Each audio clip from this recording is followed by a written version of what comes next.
I'm standing here in the majestic redwood forest. All around me are these towering trees, each one a reminder of God's steadfast and faithful presence. Many of these trees have been standing here for thousands of years, stoic and unbending. But what happens when standing strong means changing course? When do we let go of something good for something better? Change isn't always sudden, and we can find ourselves in a valley for a prolonged season. This in-between is the tough part, and it's easy to lose confidence if we're surrounded by people we can count on, a group of peers and trusted allies. We can draw strength and support from them, much like these redwoods. Our friends at C12 capture the powerful story of Laura Casey, CEO of Cultivate What Matters. She shares her story of refocusing sights and energy to grow things that matter. She also shares insights about realizing when it's time to prune to truly flourish. Let's watch. If I have two really good things growing right next to each other, those roots are going to start to suck the nutrients away from each other. I started to learn the truth that you can't do it all and do it well, but you can choose to cultivate what matters.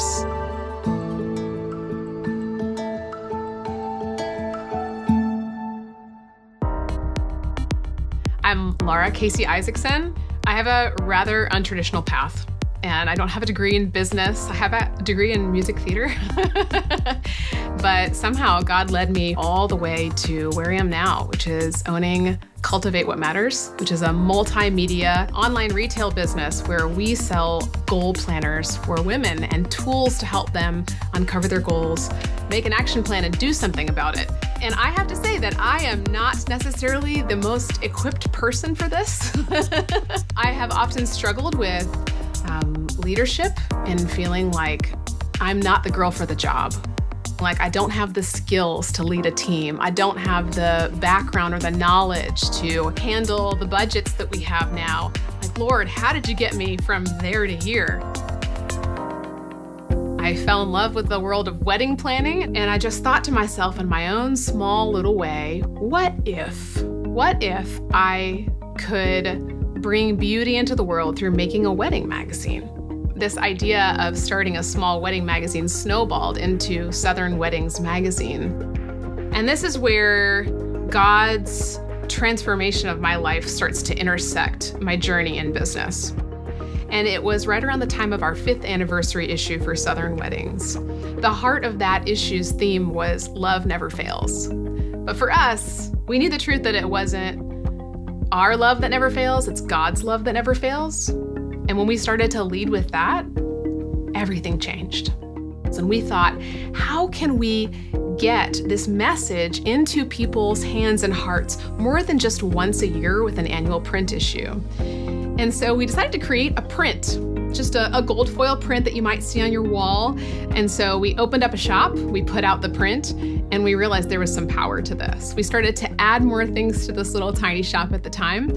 And before we knew it, we had an e-commerce platform.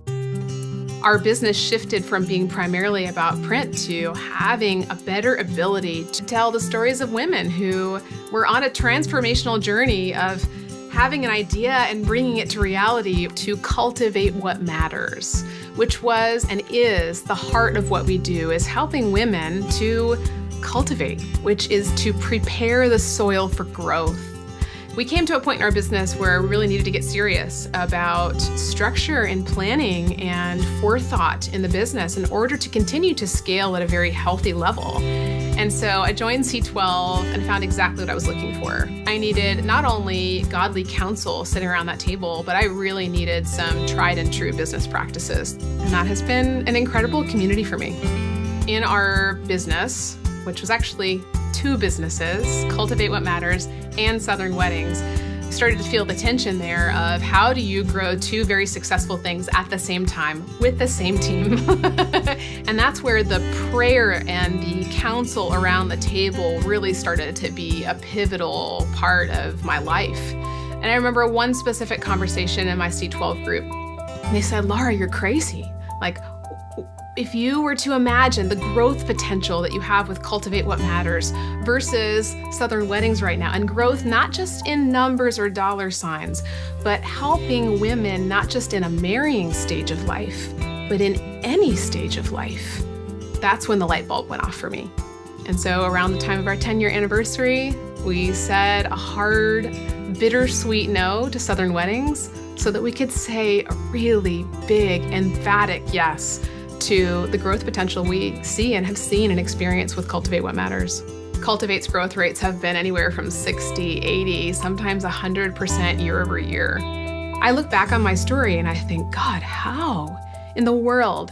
Like, I'm not the girl for the job you think I am. You have equipped me every step of the way. Sometimes saying no to one thing means you're saying yes to something better.